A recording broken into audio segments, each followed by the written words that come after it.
আজকে করব মুগ ডাল দিয়ে মোচার ঘন্ট। মোচা কিন্তু হিমোগ্লোবিন বাড়ায়, তাই সপ্তাহে একবার অবশ্যই মোচা খাবেন। প্রথমে আমি মোচাটাকে ছাড়িয়ে নিয়ে ধুয়ে নিয়েছি। এবার আমি মোচাটাকে কেটে নিয়েছি। এবারে আমি মুগ ডাল ধুয়ে নিয়েছি।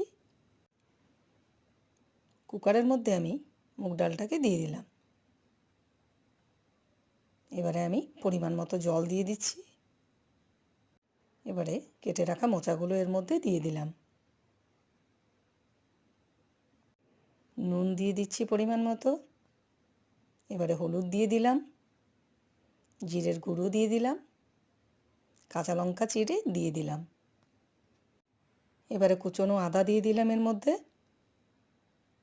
একটু নাড়িয়ে নিচ্ছি।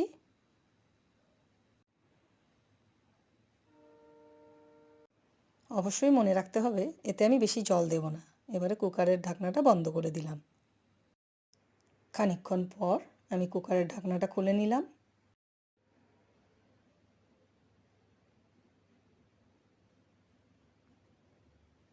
মোচাটা আমাদের সেদ্ধ হয়ে গেছে, মুগ ডালটাও সেদ্ধ হয়ে এসছে।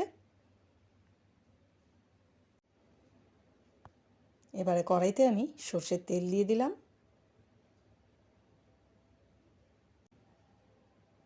তেলটা গরম হয়ে এসছে। এবার এতে আমি 4 কুয়ো রসুন আর এর মধ্যে 2টো তেজপাতাও দিয়ে দেবো।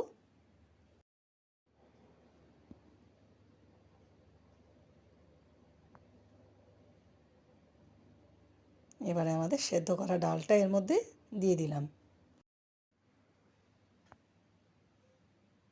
একটু নাড়াচাড়া করে নিচ্ছি। বেশ একটা রসুনের দারুণ গন্ধ ছেড়েছে।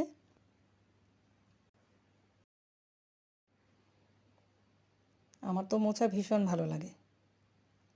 আপনাদের মধ্যে কাদের কাদের মোচা খেতে ভালো লাগে অবশ্যই কমেন্টে জানাবেন। বাচ্চারা মোচা খেতে চায় না বললেই চলে, তাই যদি একটু রসুন দিয়ে করা যায় তাহলে ওদেরও খেতে ভালো লাগবে। আপনারা বাড়িতে এইভাবে মোচা বানিয়ে আমাকে অবশ্যই জানাবেন খেতে কেমন হয়েছে। আর যদি ভালো লেগে থাকে তাহলে অবশ্যই একটা লাইক, শেয়ার ও সাবস্ক্রাইব করতে ভুলবেন না।